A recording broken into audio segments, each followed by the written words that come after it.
Kamala Harris keeps saying that her values have not changed. But the thing is, Kamala, we know.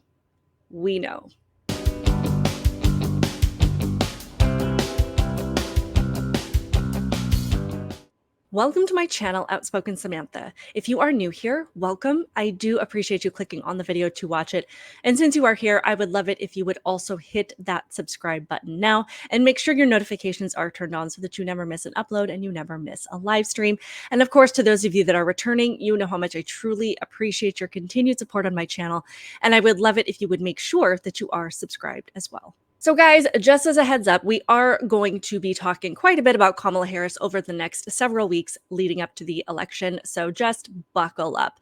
But there is something I've heard her say a few times in the last couple of weeks that really has me scratching my head. You can imagine what can be and be unburdened by what has been, you know? No, not that one. She has said something else a few times now, which is, my values haven't changed. She said it during the CNN interview, and she said it again during the debate. Interestingly, she keeps applying it every time the subject of fracking comes up, which is one of the issues that is probably most easy to verify her drastic flip-flopping of positions on. Obviously, there are several issues that she has completely shifted on, as her verbal positions are entirely based on what is more popular amongst voters and what will boost her ratings in the poll. And I say verbal position because her actual actions do not align with what she says. So she'll say whatever she has to do to get closer to the White House, but she feels no sense of obligation whatsoever to do what she says she'll do. Or on the flip side, she has no problem doing the opposite of what she says she plans to do, because her actions are dictated by what will infringe on our rights the most and put more power in her hands and in the hands of the government. So just to recap, she says whatever she has to say to make us feel good, and then she does whatever is best for her and the elites in Washington, D.C. So we have to ask ourselves, what values would we assign to someone who says they stand for one thing one day and then says they stand for the complete opposite position the next day, like on fracking, for instance? Just as a refresher, during the CNN interview with Dana Bash, this is what Kamala Harris had to say on that issue. No, and I made that clear on the debate stage in 2020, that I would not ban fracking. As vice president, I did not ban fracking. As president, I will not ban fracking. In 2019, I believe, at a town hall, you said, you were asked, would you commit to implementing a federal ban on fracking on your first day in office? And you said, there's no question, I'm in favor of banning fracking. So yes. So it changed in that campaign? In 2020, I made very clear where I stand. We are in 2024, and I've not changed that position, nor will I going forward. I kept my word, and I will keep my word. What made you change that position at the time? Well, let's be clear. My values have not changed. And this is where we get the "my values haven't changed" line. So to say that and then have it followed up with a person pointing out that you completely changed your position, to then double down and say that was never your intention to ban fracking, you're admitting that lying is a value of yours. You were either lying at the time when this voter wanted a straight answer from you about an issue that they care about, and you said what you had to say in that moment to appease the crowd, or you're lying now to the voters who would not support you if you maintained that previous position, and reassuring them that you won't devastate the economy of their entire state, but in reality, you still plan to do what you said initially. So someone is being lied to in this situation. It's just, which is it? During the debate, she doubled down on this double standard. President Harris, in your last run for president, you said you wanted to ban fracking. Now you don't. You wanted mandatory government buyback programs for assault weapons. Now your campaign says you don't. You supported decriminalizing border crossings. Now you're taking a harder line. I know you say that your values have not changed. So then why have so many of your policy positions changed? So my values have not changed, but in particular, let's talk about fracking because we're here in Pennsylvania. I made that very clear in 2020. I will not ban fracking. So before we get too much further, let's look at the exact clip that everybody is referring to when Kamala Harris says that she intends to ban fracking. My family lives in Western Pennsylvania, where fracked gas wells have become a common sight. Yet the toxic impacts of fracking on the community are immense, from contaminated groundwater to poisonous emissions. Will you commit to implementing a federal ban on fracking your first day in office, adding the United States to the list of countries who have banned this devastating practice? There's no question I'm in favor of banning fracking. So yes, and starting with what we can do on day one around public lands, right?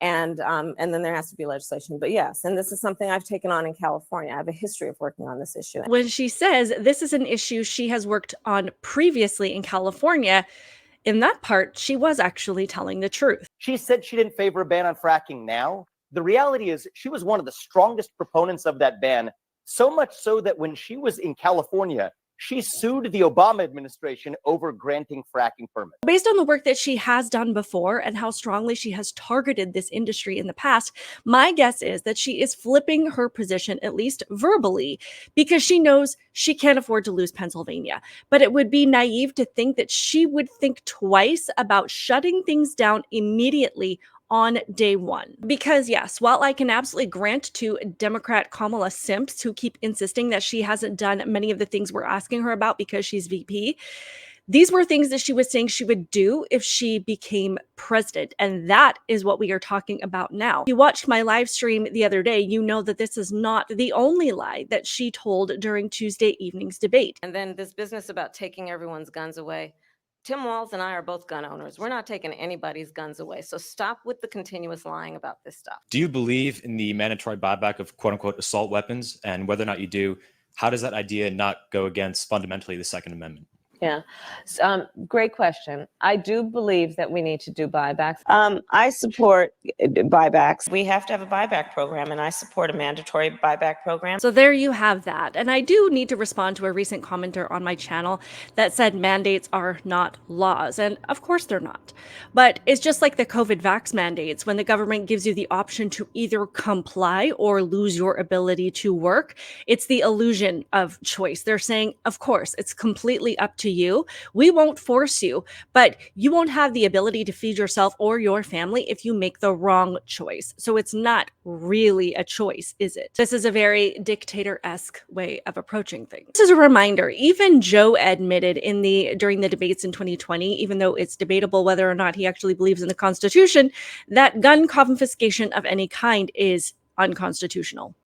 In recent days, former Vice President Biden has said about executive orders, some really talented people are seeking the nomination. They said, I'm going to issue an executive order. Biden saying there's no constitutional authority to issue that executive order when they say I'm going to eliminate assault weapons, saying you can't do it by executive order any more than Trump can do things when he says he can do it by executive order. Does the vice president have a point there? Some things you can, many things you can't. Let's let the senator answer. Well, I mean, I would just say, hey, Joe, instead of saying no, we can't, let's say yes, we can.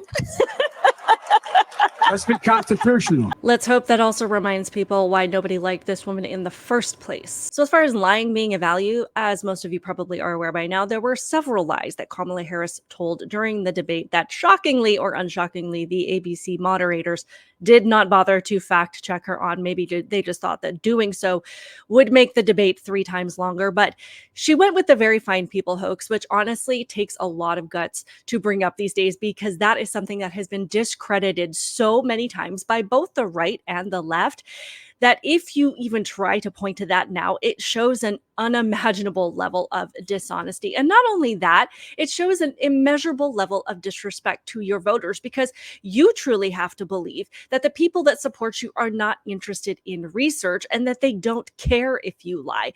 That's what Kamala Harris thinks of her voters if you listen to her. There was also the post-birth abortion lie that babies being born alive from failed abortions are being left to die.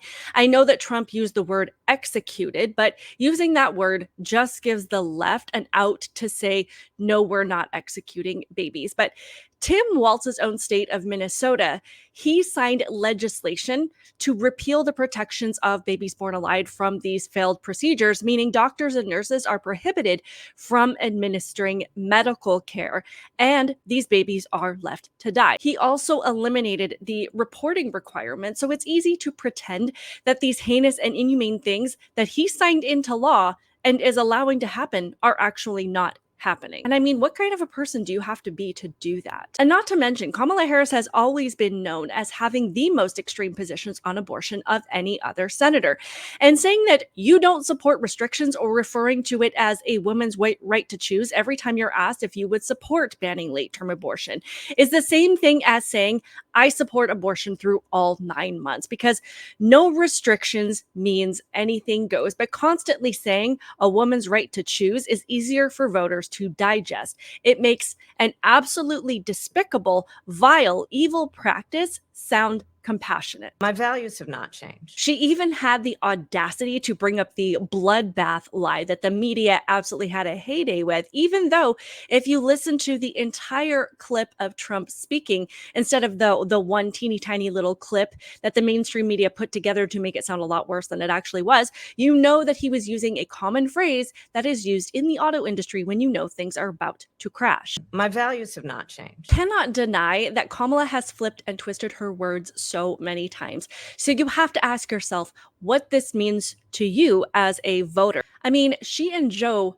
bribed Gen Z with student loan bailouts to get their support, yet that didn't happen. She's now bribing people with $25,000 towards a home, which is just as unconstitutional as a student loan bailout. If she does that, then she can't simultaneously promise that inflation and the cost of goods are going to go down, because when the government promises to give you money, it means they have to print more to give it to you, which devalues our dollar and drives the costs of everything up. So those are two things that she cannot do at the same time. This is honestly just a giant warning label to anyone who wants to vote for this woman. I mean, you might not like Trump's personality, which I can totally understand, but the worst you'll get from him is a mean or sometimes long and rambling tweet. You just have to decide what your values are. You know all of your thoughts on this in the comments below. Please be sure to hit that like button. Make sure that you are subscribed. I am trying to get to 10,000 subscribers, as has been my goal for a really long time. I'm also about to start a Patreon page, so I would love your support in that way. Everything goes to helping me grow this channel and making sure that I can provide quality content to my subscribers, who I totally appreciate. Keep it real, guys, and I will see you in the next one.